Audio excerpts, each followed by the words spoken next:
Bonjour à tous, bienvenue à ce direct live de l'orientation consacré aujourd'hui au métier de l'enseignement. Quelles sont les études à suivre, la durée des formations ou encore sur quoi reposent les concours pour intégrer l'éducation nationale. L'objectif de cette session d'échange, c'est de vous éclairer sur le contenu pédagogique, de vous donner également des clés sur les différents métiers que vous pourrez exercer dans l'enseignement. Normalement, à l'issue de cette table ronde, vous saurez si ces formations sont susceptibles ou non de vous correspondre. Alors, il ne s'agit pas d'une conférence figée. L'idée, c'est bien entendu que vous puissiez interagir avec nous et puis poser vos questions à tout moment. Surtout, n'hésitez pas à le faire, à faire cette démarche puisque vous êtes derrière un écran, donc ça reste somme toute assez anonyme. Et puis, il n'y a pas de questions absurdes. Alors, si vous avez la moindre interrogation, posez-la via le chat.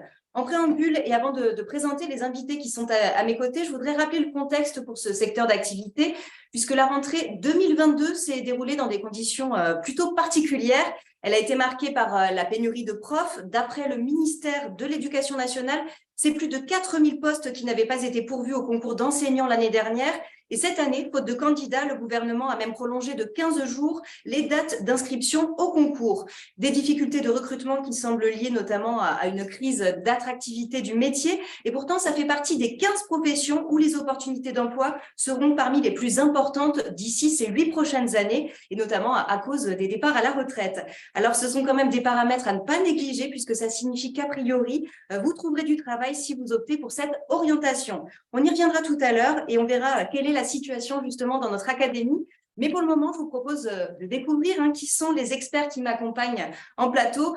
Nous avons tout d'abord à ma gauche Christophe Young, qui est directeur de l'Institut national supérieur du professorat et de l'éducation pour l'Académie de Montpellier. C'est un établissement plus connu sous le sigle INSPE.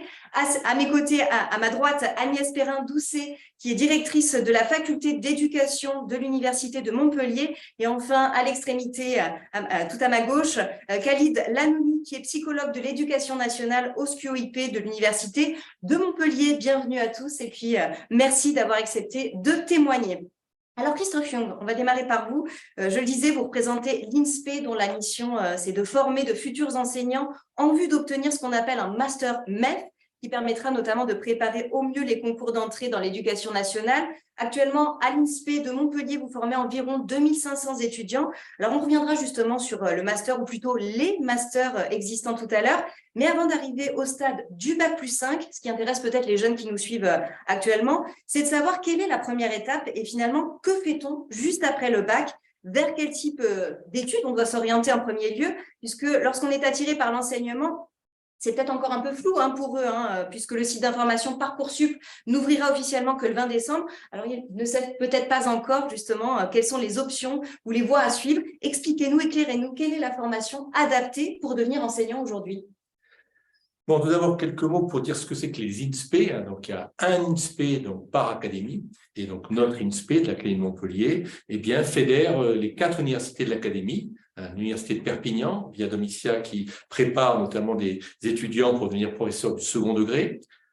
L'université de Paul Valéry Montpellier, 3, qui prépare des étudiants notamment pour devenir professeurs du second degré dans tout ce qui est sciences humaines, lettres, langues et arts.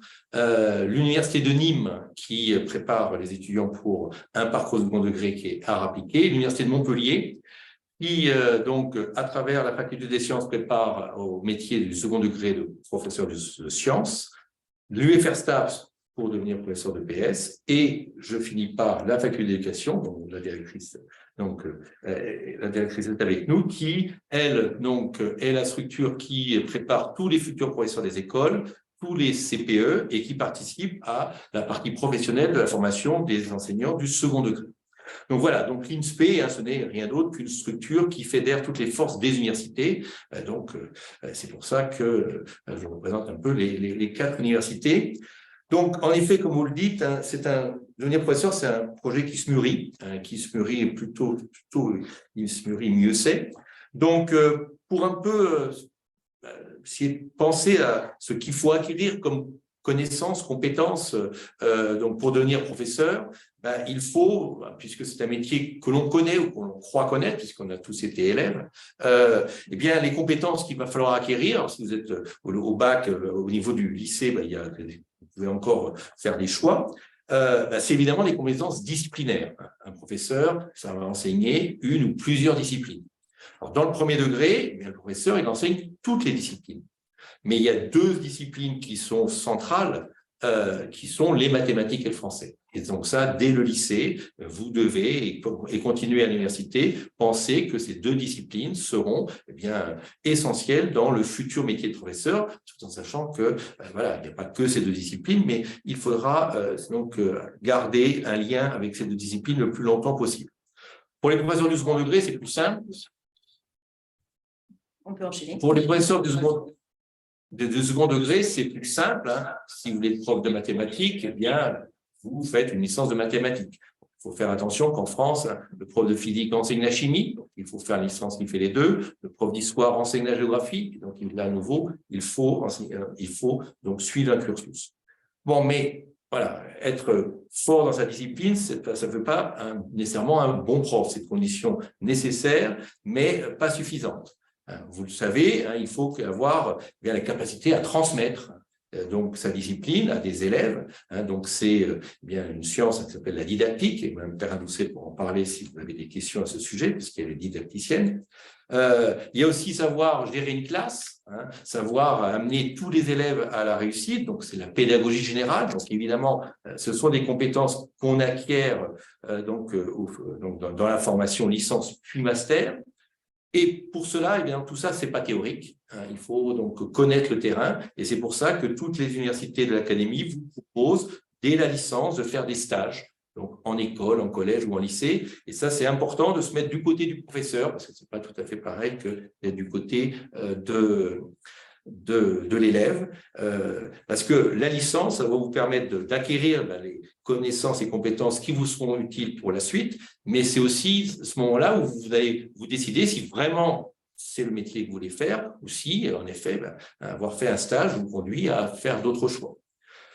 Comme tous les métiers, il faut avoir des compétences en langue étrangère, et donc notamment pour le professeur des écoles, puisqu'il va enseigner les langues étrangères, donc ça c'est aussi une compétence qui est attendue, et le numérique comme tous les métiers, et évidemment le numérique pensé comme outil pour former.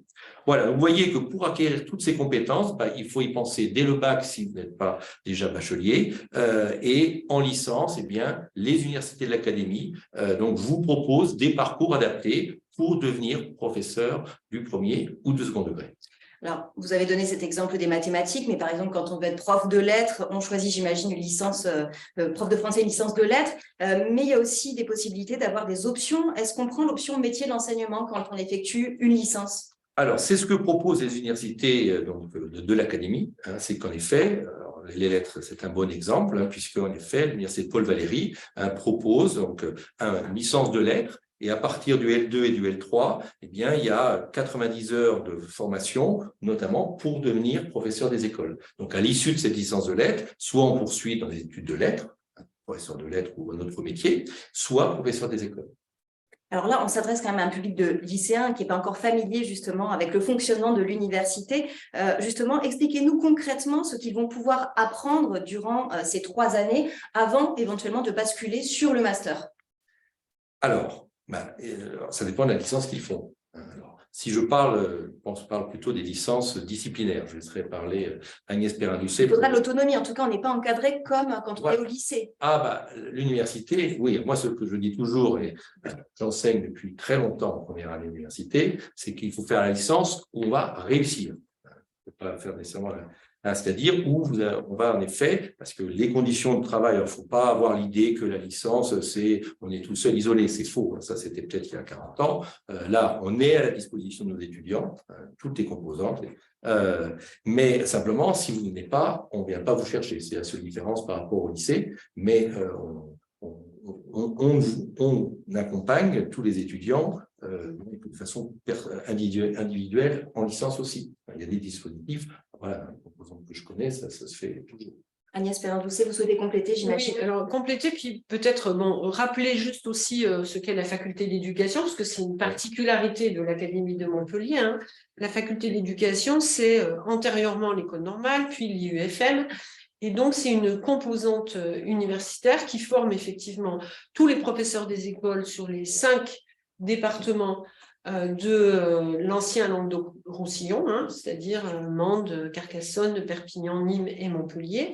Et puis qu'il y a aussi des parcours, donc les parcours cités par Christophe Yung, le parcours CPE, mais aussi les parcours lycée professionnel et lycée technologique en économie, gestion et en lettres langues et lettres histoire-géographie. Ce sont des parcours qu'on ne connaît pas bien et dont on ne parle jamais, et qui sont des parcours très ouverts au niveau du recrutement et aussi très intéressants. Alors, la faculté d'éducation a aussi développé une licence pluridisciplinarité et métier de l'enseignement, de l'éducation et de la formation. Pourquoi ? Parce que jusqu'à il y a 3 ou 4 ans, un étudiant qui voulait devenir professeur des écoles faisait une licence, par exemple une licence de lettres, je suis professeur de lettres, mais ne faisait pas de mathématiques, ne faisait pas d'histoire-géographie, ne faisait pas de sciences, alors que la spécificité et la grande difficulté du métier de professeur des écoles, c'est la polyvalence et la pluridisciplinarité. C'est quelque chose qui est parfois peu reconnu dans la société, parce qu'on reconnaît plus les filières disciplinaires, alors que ça requiert des compétences vraiment particulières. Pour être professeur des écoles, il ne suffit pas d'être un bon pédagogue, il faut aussi maîtriser les notions de l'ensemble des disciplines. Donc, c'est une vraie difficulté et un vrai défi qui... voilà. Donc, nous avons développé une licence. Alors là aussi, l'accompagnement des étudiants, ça dépend des structures, ça dépend du nombre d'étudiants dans la licence. Nous avons essayé de développer un cursus que je pourrais qualifier d'excellence au sens des licences d'excellence présentées par le ministère depuis quelques années, parce que nous avons des tout petits effectifs, des groupes à 37 maximum. Les effectifs sont même moins nombreux à Mende ou à Carcassonne, puisqu'il y a une attractivité moindre de ces sites universitaires, alors que la formation est de la même qualité. Et nous avons développé une licence par compétences. Donc, nous développons chaque discipline dans des compétences. Par exemple, apprendre à développer, exercer sa pensée critique à travers les disciplines scolaires, en interrogeant l'histoire des disciplines scolaires, la constitution des disciplines scolaires, communiquer, exploiter l'information, développer sa créativité, etc., mais aussi se donner des méthodes de travail efficaces. Donc, nos étudiants sont accompagnés, y compris quand ils sont absents. C'est-à-dire qu'on a une structuration qui fait qu'on peut aller leur demander des raisons de leur absence, non pas pour les surveiller, au sens du terme, au sens propre du terme, mais plutôt pour construire cet accompagnement et éventuellement les aider à se réorienter. Et alors, cette licence, qui vise plutôt les métiers de l'enseignement du premier degré, se diversifie à partir de la licence 3 pour aller vers les métiers de l'encadrement éducatif, donc CPE, mais aussi aller vers les métiers éducateurs spécialisés, etc. Ou alors les métiers de l'animation, de la médiation, puisque nous avons aussi un master dans le métier de l'animation et la médiation artistique et culturelle, citoyenne, éco-responsable et santé, et enseignement du français ou de l'anglais langue étrangère. Donc, on offre une diversification à partir de la L3 depuis cette année. On comprenne bien, donc le master, c'est l'étape après la licence, c'est ce qui nous prépare au bac plus 5, la licence c'est le bac plus 3, c'est 3 années d'études supérieures après le lycée. Pour ceux qui souhaiteraient justement s'orienter vers le professorat, on doit d'ores et déjà savoir justement si on veut devenir professeur des écoles ou si on veut devenir prof de collège ou de lycée, puisque la formation ne sera pas la même quand on effectue un master, il y a des spécialités. Ben oui, bien sûr, Monsieur Yung l'a évoqué, il y a la spécialité disciplinaire. Bien sûr, on peut se réorienter. On va reprendre l'exemple de la licence de lettres. Moi, je suis professeur de lettres. On peut se réorienter, mais on va quand même avoir des lacunes au niveau des mathématiques, par exemple, si on a fait un cursus littéraire. Donc, si on sait déjà dès le lycée qu'on veut être professeur des écoles, et finalement, pour le professorat des écoles, c'est souvent le cas. On a des étudiants qui viennent nous voir dans nos journées portes ouvertes, qui nous disent « mais moi, je veux être… » Alors, ils ne disent pas professeur de l'école, souvent ils disent « je veux être instit depuis toujours, ou je veux être maîtresse d'école, voilà, ou maître d'école. » Alors, il y a plus de filles, hélas, c'est dommage, mais c'est une réalité sociologique. Mais donc, c'est mieux de s'orienter directement, mais évidemment, il y a des passerelles, on n'est pas dans un… Il ne faut surtout pas s'enfermer dans un carcan à 18 ans. Je pense que… Et il me semble que vous les mettez aussi en situation très tôt. Absolument. Voilà, ce qui va permettre de se confronter. Dès le L2, merci, dès le L2, dès le semestre 2, pardon, dès la L1, on les envoie en stage. On a un partenariat avec le rectorat de l'Académie de Montpellier. On les envoie à stage sur le terrain. D'abord un stage d'observation et de pratique accompagnée, où ils vont dans des classes pour observer ce qui se passe et se confronter au métier. Et puis en L2, on a aussi un semestre de stage très très ouvert, une partie de formation dans une école à l'étranger ou dans une faculté d'éducation à l'étranger, et puis des stages dans des organismes à vocation culturelle, sociale, citoyenne, dans lesquels ils se confrontent à la réalité. Et par exemple, on a des étudiants qui vont faire leur stage dans une crèche et qui se disent « Ah, mais non, finalement, je serais mieux éducateur de jeunes enfants, ça me plaît plus. » Et donc, ils se réorientent. On a des accords avec l'IRTS pour qu'ils ne perdent pas complètement et qu'ils puissent entrer en deuxième année à l'IRTS. Puisqu'être enseignant, ça s'apprend sur le terrain. Alors, est-ce que ces stages sont rémunérés? Alors non, ce sont des stages qui font partie de la formation, qui sont des stages de moins de 300 heures, donc il n'y a pas de gratification. Les stages rémunérés, c'est à partir du M2 MEF. Il y a deux voies. Il y a une voie d'alternance où les étudiants peuvent être en responsabilité d'une classe, ça c'est valable dans le premier comme dans le second degré. Et puis il y a une voie d'immersion où les étudiants, donc en alternance, ils ont une rémunération, je pense que M. Young pourra donner les chiffres exacts. 1200 oui, c'est ça. sur l'année. Voilà, ça c'est l'immersion. Voilà. Et il y a une gratification, donc ils sont un jour et demi pratiquement dans les classes avec un maître d'apprentissage que dans l'éducation nationale, on appelle un tuteur, mais si on veut replacer ça dans le référentiel des métiers, c'est un maître d'apprentissage sur le terrain. Mais je ne suis pas tout à fait d'accord avec vous sur enseigner, ça s'apprend sur le terrain. Ça s'apprend sur le terrain, mais l'enseignement, c'est aussi un métier intellectuel qui demande des compétences intellectuelles. Et donc, ça s'apprend dans cet équilibre entre l'apprentissage des notions, l'apprentissage du savoir-être, parce que c'est extrêmement important, qui s'apprend bien sûr sur le terrain, mais aussi, et puis l'apprentissage de ce grand mot qu'a prononcé Christophe Young, de la didactique et de la pédagogie, qui sont finalement des sciences, des sciences, il y a des chercheurs, moi je suis effectivement chercheuse en didactique de la littérature, et ces sciences se construisent progressivement par la connaissance de la manière de transmettre et mettre à la portée des élèves les savoirs, les compétences, développer les compétences des élèves. Moi, je n'aime plus le mot enseigner, je dis plutôt faire apprendre, parce que la réalité de la pratique du métier aujourd'hui, c'est qu'on fait apprendre les élèves, ce qui nous détache un peu de l'histoire de l'enseignement tel qu'on peut l'imaginer dans la société. Mais l'immersion, elle est importante pour justement apprendre à se faire respecter, puisque l'autorité, ça n'est pas inné. Et justement, quand on est jeune et qu'on démarre, on peut être désarmé. Alors, l'immersion, elle est extrêmement importante déjà pour se confronter au public, à l'âge du public. C'est pas la même chose de travailler avec des élèves de 3 ans et de travailler avec des élèves de 16-17 ans. C'est pas du tout la même approche. De se confronter aussi pour les professeurs des écoles à l'ensemble des disciplines, de l'enseignement des disciplines, et puis pour découvrir ce que c'est la vie d'une classe. Alors bien sûr, les dimensions de discipline, au sens de se faire respecter, d'autorité, mais ça se construit progressivement.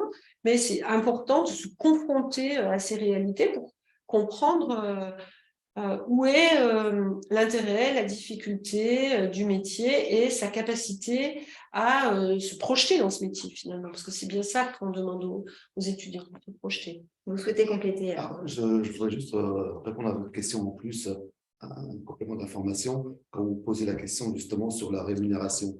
En fait, ceux qui sont dans une licence disciplinaire classique et qui font le parcours de pré-professionnalisation, ils ont une rémunération puisqu'ils ont une mission pédagogique qui doit tourner entre 700 et 900. Il y a les AED, il y a les TPE, le parcours préparatoire aussi au professorat des écoles. Ça, c'est encore justement un autre volet et c'est avant le Bac+5, alors qui souhaite justement développer cet Les aspect-là? PPE, on en porte une de PPE. Pour l'Académie de Montpellier, il y a une licence PPPE qui est portée par l'UPVD avec une faculté de mathématiques. Il y a une licence PPPE qui est portée par l'Université Paul Valéry avec le lycée Clemenceau.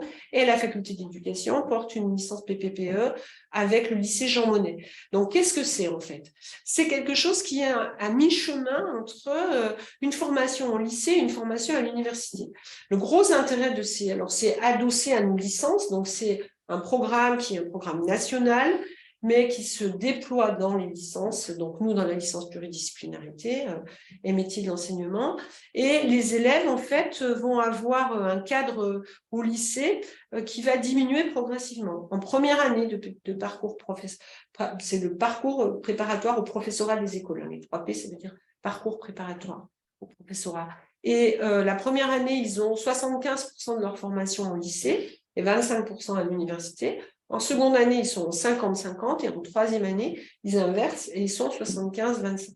Donc 75 à l'université et 25 au lycée. L'intérêt, c'est cette universitarisation progressive avec un encadrement un peu différent. Ils entrent tout doucement dans le monde universitaire.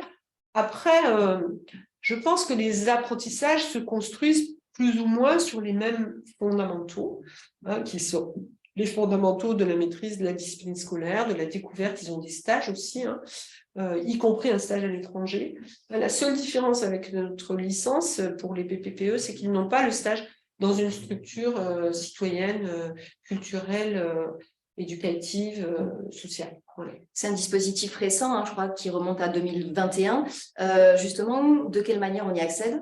À qui c'est destiné? Sur Parcoursup, comme par exemple pour notre licence, vous avez 5 possibilités avec la licence, une par département, et une possibilité avec la 3PE, la PPPE, Jean Monnet. Vous avez, je pense, la même chose pour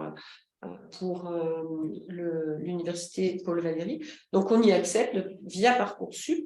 Alors, il faut réfléchir en fait aux envies que l'on a et à notre capacité à être autonome. Il me semble qu'on est moins projeté dans un univers différent dans la PPPE, puisqu'on est toujours dans un univers de lycée.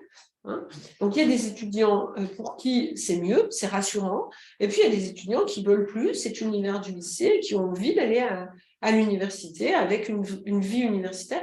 Voilà, donc c'est ça qui va déterminer le choix. Après, les modes d'accès sont à peu près les mêmes. Nous, on a des étudiants qui ont demandé les deux, qui ont fait des choix, ça dépend des étudiants. Quelle est la jauge au niveau des inscriptions et des possibilités d'accès? Pour la faculté d'éducation, chaque parcours licence, il y a 2 groupes à Montpellier, donc ça fait en gros 70 étudiants, un peu plus parce qu'il peut y avoir des redoublants, et 37 étudiants à Mende, à Carcassonne, 70 à Nîmes et 70 à Perpignan, et une PPPE de 34 places, puisque le lycée n'a pas de salle qui peut aller au-delà de 34 places. Ça, c'est une contrainte forte. Je pense que Paul Valéry, ça doit être... Oui, ça fait une petite centaine sur les 3 qui sont ouvertes, effectivement, dans l'académie. Et à l'UPVD, c'est un peu différent puisque c'est accroché à une licence de mathématiques. Donc, il faut avoir un niveau en mathématiques, un bon niveau en mathématiques pour pouvoir suivre. Parce que finalement, à la fin de la PPPE, ils ont le même diplôme que les étudiants qui sont allés en licence pluridisciplinarité, c'est-à-dire qu'un lycée ne peut pas délivrer des diplômes universitaires, c'est l'université qui délivre les diplômes universitaires, d'où cette accroche. Et on a un jury spécifique qui est fait à l'université. Vous avez évoqué aussi le dispositif AED, qui est justement une formation professionnalisante. Je vous laisse peut-être développer davantage sur ce point-là. Alors, les AED, beaucoup plus... Les AED, donc c'est un dispositif qui, dans notre académie, n'est ouvert que pour des disciplines du second degré. L'idée du gouvernement, c'est d'attirer un certain nombre d'étudiants de licence vers les métiers où on manque de candidats. Donc, dans notre académie, on ne manque pas de candidats pour le premier degré. Au niveau national, oui. Dans notre académie, les AED n'existent qu'en lettres, donc professeur de français, anglais et mathématiques.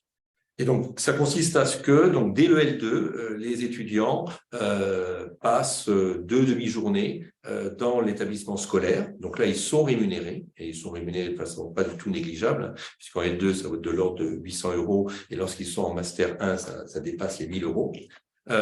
C'est un contrat de 3 ans, hein, c'est C'est ça? un contrat même de 4 maintenant, depuis le concours a été repoussé d'1 an.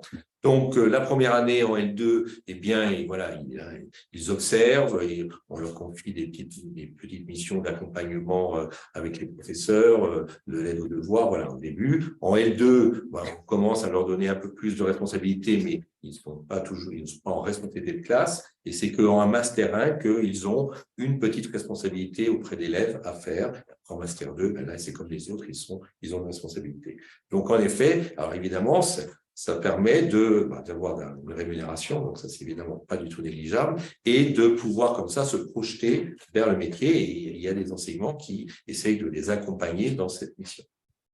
N'hésitez pas surtout à intervenir, à poser des questions, hein. C'est l'occasion, puisqu'on a quand même abordé pas mal de sujets entre le choix de la licence, entre le Master MEF, entre les versions pré-professionnalisantes. Donc, si justement vous avez des doutes sur l'orientation et sur voilà, les démarches à suivre, n'hésitez pas à vous manifester via le chat, et puis je transmettrai les questions que vous posez. Je veux bien revenir sur le dispositif AED. La faculté d'éducation ne porte pas de dispositif AED, puisque notre licence est plutôt destinée vers les métiers de l'enseignement du premier degré. Mais ce que je trouve intéressant dans ce dispositif, c'est 2 choses. Bien sûr, la rémunération, c'est important. Les étudiants qui ont besoin de travailler, hein, et je crois qu'elle est cumulable avec la bourse. Donc ça peut permettre vraiment de faire des études dans de très bonnes conditions matérielles, hein, bien meilleures en tout cas que. On sait que c'est quelque chose qui est compliqué aujourd'hui, hein, pour les étudiants.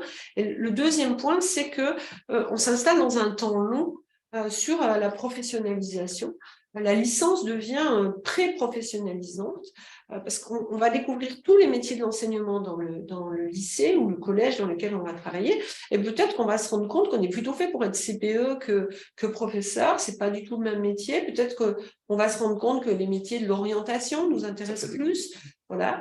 Et alors, le troisième point qui me semble important, c'est aussi l'apprentissage d'un travail important, parce que le Master MEF, c'est un master exigeant qui demande beaucoup de travail, parce qu'on fait à la fois une entrée dans un métier qu'on apprend au cours des stages, on suit un master, donc avec un mémoire, etc. Et puis, on prépare un concours.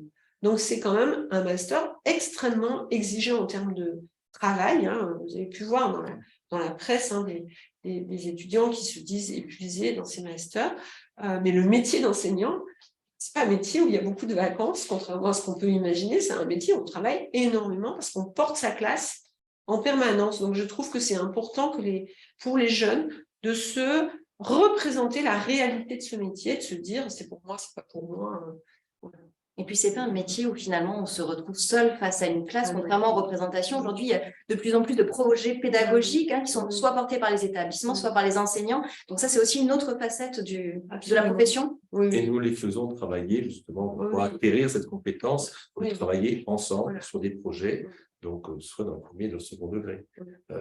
L'enseignement de culture commune, c'est-à-dire aussi qui concerne tous les étudiants, on groupe les étudiants de toutes les disciplines, parce qu'on ne veut justement pas qu'il y ait de cloisonnement, parce que dans un établissement scolaire, c'est un peu les difficultés que rencontre l'éducation nationale, c'est que les enseignants n'ont pas l'habitude de travailler ensemble, et donc nous, on les prépare à cette nécessité de travailler ensemble, toutes disciplines confondues.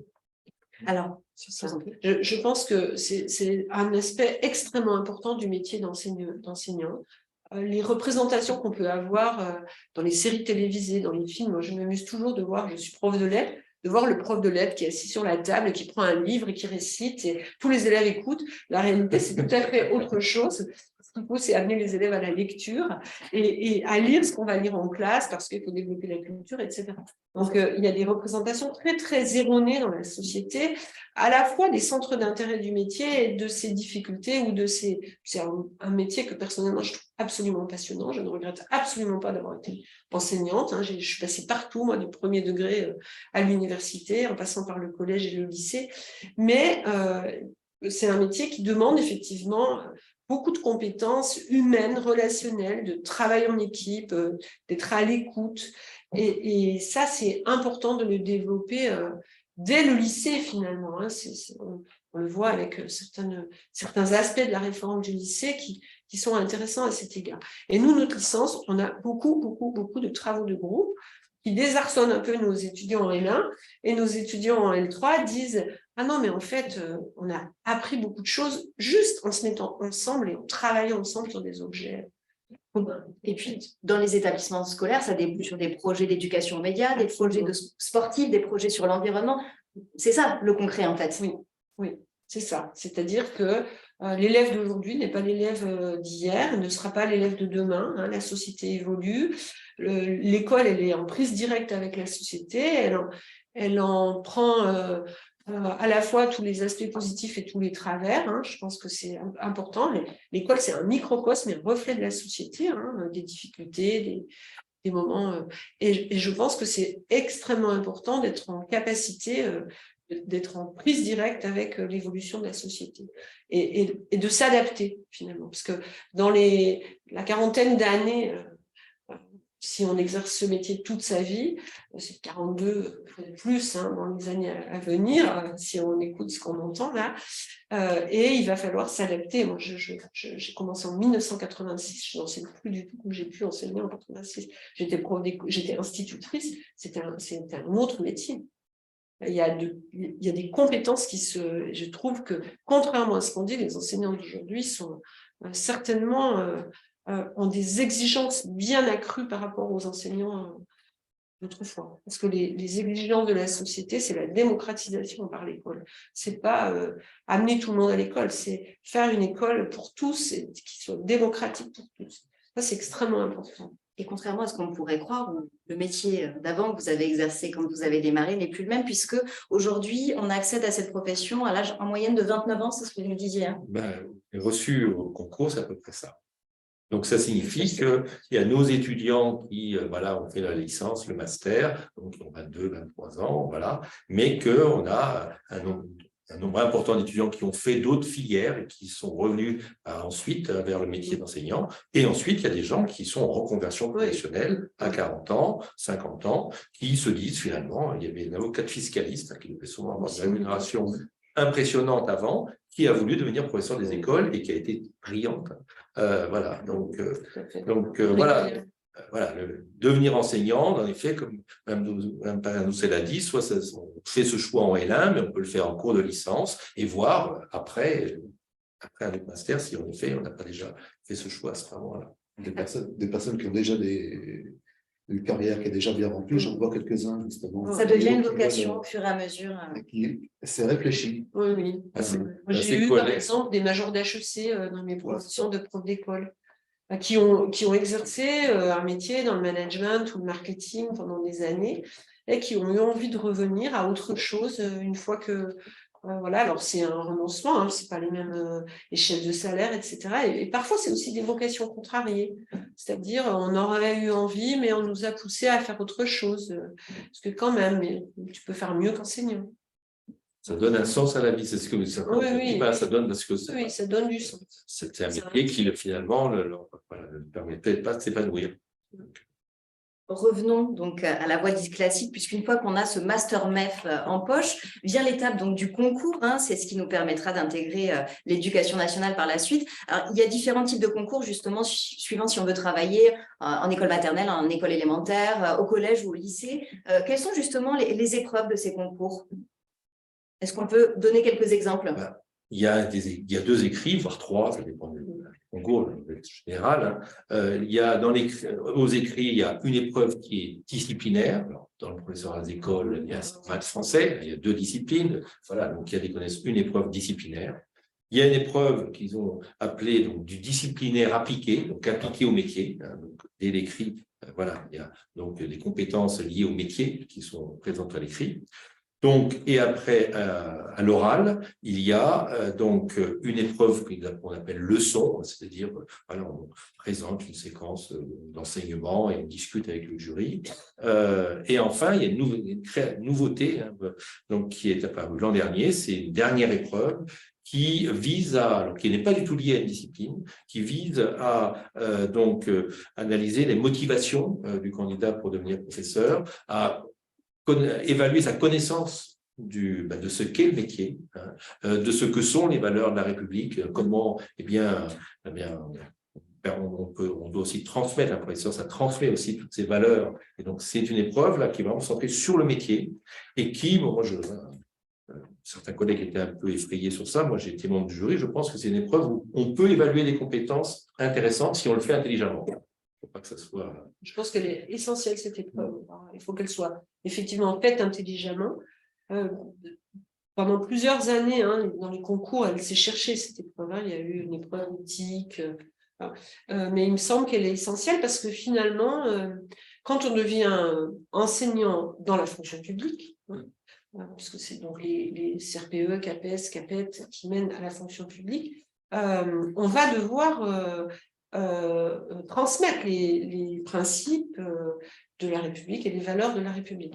Donc, il faut qu'on vérifie et que l'étudiant lui-même, le candidat au concours, se rende compte s'il est en capacité d'adhérer à ces principes et ces valeurs, et donc de pouvoir les transmettre, ce qui n'empêchera pas dans sa vie syndicale parfois d'être pas tout à fait d'accord avec tout, mais être capable de faire ce pas de côté dans l'enseignement et se dire, est-ce que je ne vais pas être en conflit de valeurs avec ce que je vais enseigner? Donc cette épreuve, pour moi, c'est une épreuve réflexive qui oblige le candidat à s'interroger sur son propre rapport aux valeurs républicaines, au fonctionnement de notre République, puisqu'il veut devenir agent de l'État, en fait. Un point essentiel à préciser, c'est que le concours n'est pas le même suivant les académies. Apparemment, ça serait plus facile d'intégrer l'académie de Créteil que celle de Montpellier. C'est pour le CRPE. Ça, pour être professeur des écoles, c'est un concours académique. Donc, en effet, il y a une forte pression de candidats dans l'académie de Montpellier, mais plus généralement, quand on voit une carte de France, c'est tout ce qui est côtier, mais jusqu'au nord de la France. Et en effet, il y a des académies, Créteil, Versailles, on a entendu ça dans les médias, où là, il y a une pénurie très forte. Mais dans le second degré, bien cette pénurie, elle concerne un nombre de disciplines importantes, mais qui concerne un grand nombre de professeurs, puisqu'on peut citer les mathématiques, les lettres, l'anglais, les physique, chimie, les métiers de l'enseignement professionnel. Donc voilà, il y a beaucoup. Et donc l'un des messages aussi qu'il faut dire, puisqu'on parle concours, parce que le concours ça fait peur, c'est que si on est bien formé, c'est-à-dire si on acquiert ces compétences et qu'on a cette connaissance du terrain, eh bien réussir le concours, c'est tout à fait possible. C'est pas inaccessible. Il y a des concours qui sont difficiles. Il y en a un, mais essentiellement, c'est EPS et CRE. Ça, c'est vrai. Ce sont Histoire Géo, mais un peu moins. Donc, mais voilà, mais si on suit la formation et qu'on justement on apprend le métier pendant ces 5 ans, parce que la licence plus master, voilà, les concours, eh bien, il y a des taux de réussite qui sont tout à fait importants pour un concours de la fonction publique. Et à 40% à peu près, donc pour les gens qui passent du premier coup. Donc après, on peut recommencer. Oui, je voudrais ajouter que effectivement la partie académique du concours, elle est uniquement pour le concours de recrutement professorat des écoles, ce qu'on appelle le CRPE, qui est un certificat d'aptitude au professorat des écoles. Mais on peut le préparer dans n'importe quelle académie et le présenter dans une autre académie, voire s'inscrire dans plusieurs académies. Il peut y avoir des seconds concours dans d'autres académies, il peut y avoir des décalages sur les concours. C'est le seul concours d'enseignement qui soit académique. Et la sortie au concours est départementale, encore aujourd'hui, comme ça l'a été depuis très très longtemps. C'est-à-dire qu'avant, il y avait des concours départementaux, maintenant ce sont des concours académiques avec une sortie départementale qui est liée à des vœux et en fonction du rang de classement des étudiants. Donc, c'est très ouvert parce que parfois, nous, on a des étudiants qui veulent passer dans l'Académie de Montpellier, qui sont très loin de l'admissibilité, et on échange avec eux, on leur conseille d'aller passer dans une académie plus déficitaire, alors Créteil ou Versailles ou d'autres, il y a d'autres académies qui recrutent moins, qui ont moins de tension sur le recrutement, et les étudiants, parfois, acceptent de partir dans ces académies. Ça veut dire qu'ils vont devoir enseigner un certain nombre d'années dans ces académies. C'est un choix avant mutation et ça peut être long. Voilà. Et après, les académies, moi j'ai enseigné à l'IUFM de Créteil, en Seine-Saint-Denis. J'ai formé des profs d'école en Seine-Saint-Denis avant d'arriver à Montpellier. Il y a une image de marque de cette région, qui est, je pense, la plus déficitaire dans le recrutement, et qui est erronée parce que finalement, bien sûr, les classes sont plus difficiles, il y a beaucoup de REP+, mais les réussites sont aussi beaucoup plus valorisante pour l'enseignant. Quand on travaille quand on accompagne des élèves liés à des milieux sociaux qui ont plus de mal à accéder aux postes à responsabilité, ils sont très reconnaissants de cet accompagnement. Alors que des élèves de milieux plus favorisés, qui ont un projet, le sont beaucoup moins. Pas toujours, mais globalement, c'est plus difficile sur le plan de la discipline, mais c'est très valorisant si on réussit. Khalid Lannoni, vous me disiez que ça développait une certaine anxiété auprès des jeunes, justement, ces concours, notamment en cas d'échec. Expliquez-moi cet aspect.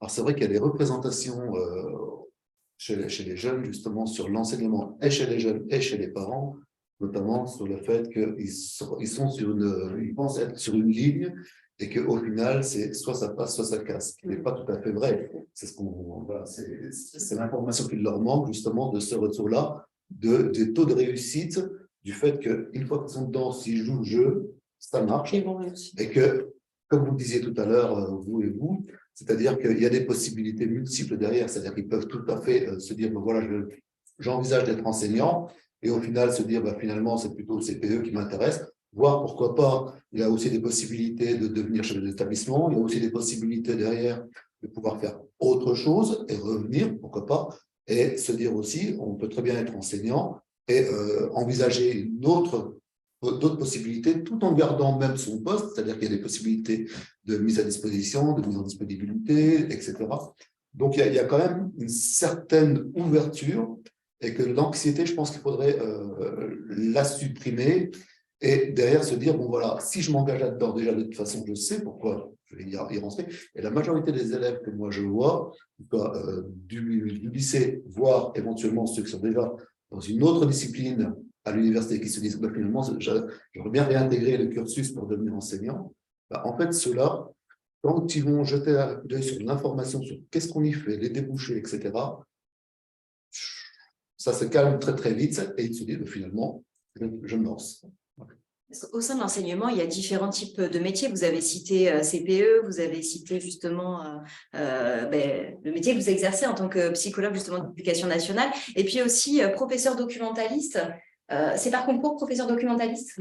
Professeur documentaliste, c'est comme les professeurs de physique, chimie, c'est un concours, le CAPES, et donc ce sont des professeurs, pas des documentalistes. Voilà, donc c'est un concours qui se prépare à Paul Valéry en collaboration avec la faculté d'éducation. Voilà, donc un concours auquel évidemment, le nombre de postes est petit, mais le nombre de candidats aussi n'est pas très élevé. Voilà, donc ce que je voulais dire aussi, c'est que pour le professeur des écoles, en effet, souvent les étudiants, ça nous interroge dans les salons sur les pour devenir professeur des écoles. Moi, ce que je réponds, c'est que devenir professeur des écoles, c'est tout à fait possible si on suit le cursus qu'il faut, mais pas nécessairement dans l'Académie de Montpellier. Et comme l'a dit Mme Perrin-Doucet, c'est l'un des grands succès de l'UFM puis de la faculté d'éducation, c'est que on exporte énormément de lauréats dans les autres académies, puisque il y a ici 200, 300 postes, ça change tous les ans. Comme on a plus que 200, 300 étudiants, il faut bien. Voilà, donc on exporte à peu près autant d'étudiants sont lauréats ici que lauréats dans d'autres académies. Quand on regarde les statistiques, il y a Créteil-Versailles, mais il y a aussi Marseille, Grenoble. Voilà, il n'y a pas que. Voilà, donc vraiment la question, est-ce que c'est possible? La réponse est oui. Mais la France en a besoin des professeurs des écoles, mais pas nécessairement dans l'académie de Montpellier. Je voudrais ajouter aussi qu'on travaille dans le cadre de l'INSPE, du partenariat INSPE, on est partenaire avec le rectorat aussi.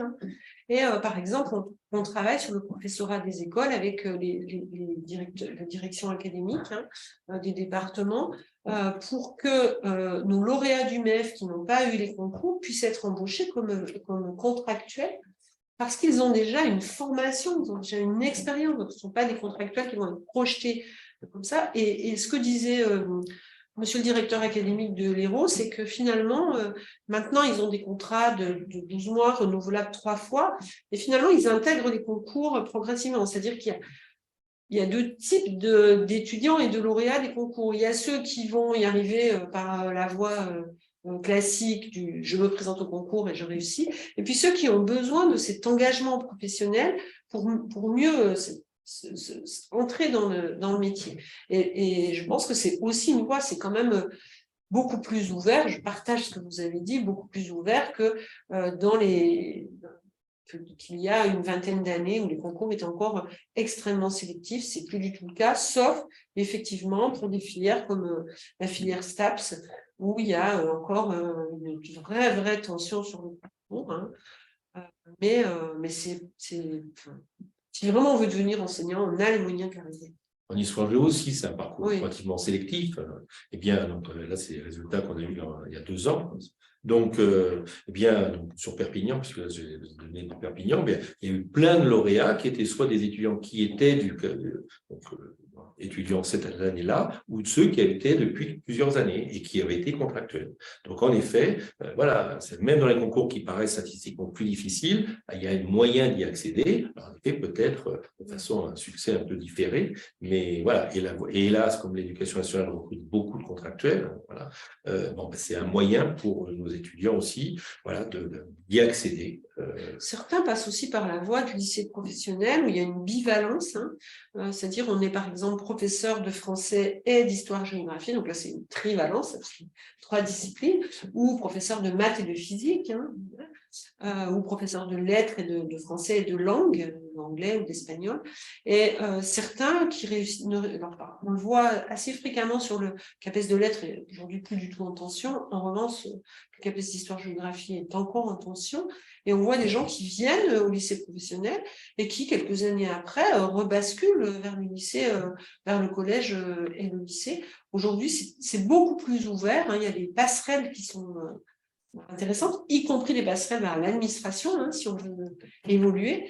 Donc, on n'est plus enfermé dans un métier d'enseignement comme on a pu l'être il y a une 30aine d'années.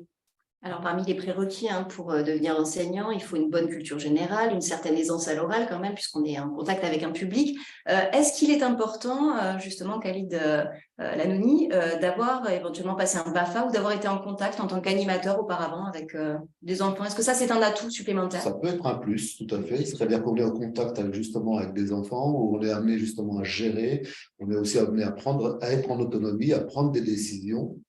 Et derrière, à faire preuve de rigueur aussi et de méthode. Ce sont une sensibilité qui, à mon sens, est importante dans ce type de poste. Oui. Alors, par contre, ce n'est pas le même métier. C'est-à-dire que l'animateur de centre de vacances, ce qu'on va apprendre pour être un futur enseignant, c'est son relationnel avec les enfants ou les adolescents, parce qu'on peut être… Et si on est en centre de vacances, on les a toute la journée, jour et nuit, pendant 3 semaines. Donc, on apprend cette capacité d'effacement au profit de l'enfant, de l'adolescent, et on voit si on est en capacité de gérer ça. Après, évidemment, enseigner, ce n'est pas animer. Ce sont 2 métiers différents. Mais je suis d'accord avec vous, c'est très, très utile. Il y a aussi autre chose qui peut être utile. Je pense que c'est obligatoire d'avoir le BAFA à l'école normale. Moi, j'ai passé dans une école normale, moi je l'avais déjà, mais où on nous demandait de passer le BAFA si on l'avait fait. C'est très intéressant.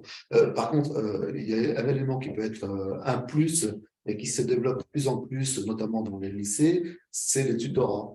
C'est-à-dire qu'on prend des élèves justement d'un niveau, soit de première, qui vont accompagner éventuellement des secondes, ou même au sein d'une classe. Quelquefois, il y en a qui se découvrent une fibre, ne serait-ce qu'en passant par ce biais-là. À l'université aussi. Tout à fait, tout à fait. Je vous invite éventuellement à poser des questions pour ceux qui nous suivent en ligne. Si des choses vous trottent dans la tête, c'est l'occasion de les demander maintenant à nos différents intervenants. Une question éventuellement complémentaire. À quel moment est-ce qu'on se spécialise quand on souhaite travailler, par exemple, avec un public qui rencontre des besoins éducatifs spécialisés, notamment des gens qui sont troublés par des atteintes de troubles auditifs, de troubles visuels? C'est ce qu'on appelle notamment l'école inclusive. Comment ça marche? L'école inclusive, c'est pas tout à fait ça. L'école inclusive, c'est une école qui inclut tous les élèves. quels que soient leurs besoins, leurs handicaps, quand ils sont en capacité d'apprendre à l'école.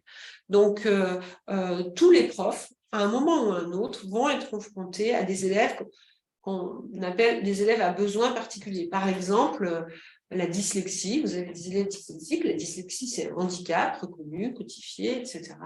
Eh bien, il y a des élèves dyslexiques dans les classes ordinaires, et donc la formation à l'école inclusive, elle est intégrée dans la formation initiale et continue, normalement, des professeurs, quels qu'ils soient.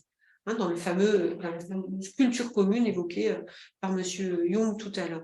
Mais après, il y a des certifications complémentaires qui permettent aux enseignants déjà un peu chevronnés d'aller vers des enseignements spécialisés qui vont, par exemple, des unités localisées, des ULIS, voilà. Les ULIS peuvent en faire partie, voilà, les EREA, etc. C'est des structures adaptées. Et alors, il y a une voie qui est la voie, donc, par exemple, pour ça, du KPI, qui est un certificat d'aptitude, alors je ne sais plus exactement ce que veut dire tous les cycles, je n'ai pas révisé avant de venir, mais nous avons aussi, à la faculté d'éducation, une formation, parce que ça, je ne l'ai pas évoqué, dans une mention qui est une mention maître, mais qui s'adresse aux enseignants déjà en poste, ou CPE déjà en poste, et donc il y a un master éducation et pratique inclusive qui s'adresse soit aux enseignants de classe ordinaire qui veulent renforcer leurs compétences, développer soit aux enseignants de classe spécialisée qui vont préparer aussi le KPI. Mais il y a aussi d'autres certifications, par exemple la certification pour devenir formateur. Alors ça demande évidemment d'avoir une expérience, le CAF-IPF pour le premier degré ou le CAFA pour le second degré. Et on a dans la formation des professionnels qui sont titulaires de ces certifications. Vous avez aussi des certifications pour enseigner le théâtre, pour enseigner à l'étranger. À l'étranger, voilà. Mais c'est après. Mais c'est après. Je pense que. Alors, parfois, on a par exemple, le certificat pour enseigner le français langue étrangère. On peut avoir des étudiants qui arrivent déjà avec des compétences dans le cadre notamment de reconversion ou de voies un peu détournées. Donc là, ils peuvent passer la certification. Moi, j'ai eu par exemple en lettres un étudiant qui était déjà très spécialiste en cinéma et qui a passé la certification à la fin alors c'était l'ancienne formation de son M2 comme stagiaire. Dès qu'il a été titularisé, il est devenu professeur de cinéma, lettres et cinéma. Mais en général, ça se fait plus tard. Tout ça, tout dépend du concours, une fois Ça qu'on est intégré. D'évoluer dans sa pratique. Justement, est-ce qu'on peut passer le concours indéfiniment ou, comme dans certaines écoles, on a un certain nombre de tentatives? Indéfini. Indéfini. Voilà, j'en ai. Il y en a. Vous avez des cas de figure, voilà. Voire pire. Ne pas avoir été titularisé, ce qui est relativement rare, et repasser le concours, et le réussir. Alors ça, là, je crois qu'il faut y réfléchir aussi. On peut même jusqu'à 62 ans, puisque ça veut dire le plus âgé que j'ai eu, 62 ans. Voilà. Et puis, il y a des dérogations aussi, quand on a notamment 3 enfants. Alors, même si là, on s'adresse à des lycéens, si finalement, ils décident de s'orienter sur d'autres voies, ils pourront par la suite, s'ils ont 3 enfants, ils sont sportifs de haut niveau, je crois. Voilà. Donc, dans ce cas-là, on n'est pas obligé d'avoir le diplôme requis, c'est-à-dire le master, mais néanmoins, il faut avoir les connaissances, les compétences, parce que le concours est le même. Mais en effet, on n'a pas besoin d'avoir le diplôme. Voilà. Ainsi qu'un certain temps d'expérience professionnelle, il me semble. Donc ça, en effet, ça c'est une très bonne remarque. C'est pour l'enseignement professionnel, ce qui est logique. Pour l'enseignement professionnel, c'est le CAP, un lycée professionnel, ou le CAPET. Donc là, en effet, donc si on a 5 ans d'expérience, eh bien, ça remplace les diplômes donc pour ces métiers, pour ces concours qui sont liés directement à des métiers. Voilà. Et on peut avoir des concours internes aussi. Des gens qui ont été contractuels très longtemps, c'est 3 ans, je crois, maintenant, de service validé. Pas forcément 3 années de suite. Non, 3 années. Au total. Il faut pouvoir valider 3 années et on peut passer les concours internes. De même, pour les enseignants du second degré, quand une agrégation est ouverte, ils peuvent évoluer dans leur carrière aussi en allant vers une agrégation interne, qui est souvent une agrégation qui permet d'être d'abord mieux rémunéré, bien sûr, et mieux reconnu finalement dans le métier. Justement, on dit souvent que les enseignants sont mal payés. Quel est le salaire moyen, notamment quand on démarre comme professeur stagiaire? Alors là, moi, je préfère que ce soit la rectrice qui réponde à cette question le jour de la rentrée, quand quelqu'un me pose la question que moi. Donc, je sais pour donner un ordre d'idée, justement, qui est discret sur l'orientation. mais ça, 1500 euros. Oui, je pense que c'est ça. Alors, et tout le monde a entendu le ministre, et ça va être fait en septembre prochain. Donc, je pense qu'il ne faut plus parler de ce chiffre-là, mais celui qui est. Oui, mais je ne sais pas comment ils vont faire. Parce que envisagé. 2 000 € net, il y aura beaucoup d'enseignants qui n'y sont pas encore. Il est quand même prévu que, voilà, donc, en effet, actuellement, c'est 1 400, 1 500 euros, donc l'année de stagiaire, et ensuite ils sont augmentés une fois qu'ils sont Il y a des primes? La première année, non, quand ils sont fonctionnaires stagiaires, il n'y a pas de prime. Voilà, mais voilà, c'est un vrai problème, et je pense que le ministre, voilà, le gouvernement. C'est même récurrent, ancien, bien connu, puisque je crois que dans les comparaisons européennes, la France est quand même très très bas. Mais ceci étant dit, je ne suis pas sûre que ce soit le seul frein, puisque les pays européens qui payent bien, comme l'Allemagne, je connais bien le système allemand, ou le système suisse, qui n'est pas l'Europe au sens de l'Union européenne, mais qui est quand même dans l'Europe, ils ont aussi des problèmes de recrutement. Je pense qu'il n'y a pas qu'une question salariale, il y a aussi, comme beaucoup, peut-être vous en parlerez mieux que moi, mais comme beaucoup de métiers où on se consacre à l'autre, on est aujourd'hui dans des représentations négatives de ces métiers, ce que je trouve absolument regrettable. Ça fait partie justement des points négatifs au niveau des représentations, c'est-à-dire qu'il y a le métier en soi qui a du sens, et c'est ça qui anime justement les futurs étudiants dans ces filières-là.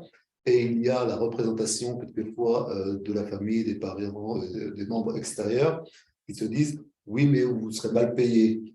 Or, dans la majorité des cas, et même, c'est ce que vous disiez tout à l'heure, des personnes qui ont des niveaux, qui ont un très très bon salaire, j'en ai vu qui touchaient 7 000 € par mois et qui se disent « non, je sais dans quoi je vais m'engager ». Bien sûr, je disais avec les majors de HEC, vous imaginez bien que dans des structures, j'en ai eu une qui était dans une structure internationale aux États-Unis, elle était au-dessus de 7 000 € net par mois. Il faut avoir la vocation, voilà, pour que ça puisse, il faut avoir la vocation. Et je crois aussi que, si j'ai un conseil à donner aux jeunes qui nous écoutent, c'est de ne pas écouter non plus les enseignants qui parfois eux-mêmes disent « mais non, mais tu peux faire mieux qu'enseignant ». Moi, j'ai une fille enseignante et elle était en bac littéraire à l'époque, elle est professeure d'histoire-géographie, et les enseignants lui disaient, mais ils nous disaient, nous, ses 2 parents étaient enseignants, mais enfin, elle est brillante, elle peut faire mieux. Et elle avait envie d'enseigner. Donc, je pense qu'il faut vraiment se poser la question de savoir si on a envie de faire ce métier. Il n'y a pas que la rémunération, ça compte. C'est pas tous les mieux. Oui, je crois que c'est ça. Parce que quand même, le moment où vous voyez dans le regard de vos élèves qu'ils ont compris, qu'ils ont appris, c'est quand même un moment de grand bonheur, gratifiant, très gratifiant. Vraiment, on a le sentiment alors il n'est pas tous les jours, et qu'on soit doyen, ou directeur d'ISP, parce qu'on enseigne encore. C'est des moments extrêmement gratifiants, qu'on soit avec des tout petits ou des adultes. C'est vraiment ça qui est important. Et les élèves le savent, parce qu'ils savent avec quel prof ils ont eu ces moments-là. On a entendu le message que vous souhaitez faire passer. Avant de conclure, justement, le mot de la fin vous revient peut-être à tous les deux. Quel est le conseil que vous souhaiteriez donner aux jeunes qui nous regardent actuellement? Eh bien, venez aux journées portes ouvertes des 3 universités de l'Académie et les journées aussi qui sont organisées dans les villes donc de l'Académie, qui ne sont pas que Montpellier, Nîmes et Perpignan. Venez aux journées portes ouvertes, venez au Salon des étudiants. Le 12, 13, 14 janvier. À Montpellier, le 12, 13, 14. À Perpignan, le 2 février. À Nîmes, vers le 27, 28 janvier. Voilà. Et donc, c'est un moment où vous allez rencontrer donc, des enseignants, des étudiants. Et donc, vous pourrez échanger avec eux et donc affiner votre projet donc de devenir enseignant et suivre la voie que vous soyez en seconde, parce qu'il y a des choix à faire. Et la seconde, pour choisir les bonnes spécialités et ensuite, en licence. Et puis, il y a aussi les journées de l'immersion, c'est au sein de l'Université Paul Valéry. Tout à fait. Il y a aussi les journées de l'immersion au sein de l'Université Paul Valéry. Il y a les journées portes ouvertes. En termes de date, c'est le 11 février pour l'Université de Montpellier et le 22 février pour l'Université Paul Valéry. Après, pour les autres universités, je vous invite à aller jeter un coup d'œil sur le site. Et je pense qu'il faut oser, tout simplement. Et dans ces journées portes ouvertes, il y a des étudiants les mieux placés finalement. Je n'ai pas pu amener d'étudiants ce soir parce qu'ils sont en examen demain, donc c'était un peu compliqué de les détourner de leurs études, mais ils sont présents le 11 février, c'est les meilleurs ambassadeurs de la formation finalement. On l'a compris, déplacez-vous, allez les rencontrer et puis vous avez le calendrier que vous pouvez retrouver sur les différents sites pour les journées portes ouvertes notamment pour au parc des expositions de Pérols les 12, 13, 14 janvier, je rappelle la date, le salon de l'étudiant. Quoi qu'il en soit, en tout cas, il vous reste un peu de temps avant de finaliser votre projet d'orientation puisque la date butoir pour valider votre dossier sur Parcoursup, elle est fixée au 6 avril 2023. Enfin, si vous souhaitez revoir cet échange, cette table ronde, sachez que le direct live dédié au métier de l'enseignement sera accessible en ligne via la plateforme Compass, également sur le site du SCIO-IP de l'Université Paul Valéry ou sur celui de l'Académie de Montpellier. Merci à tous pour vos témoignages. Merci pour votre attention et puis bon courage à vous dans vos démarches d'orientation. Merci. Merci.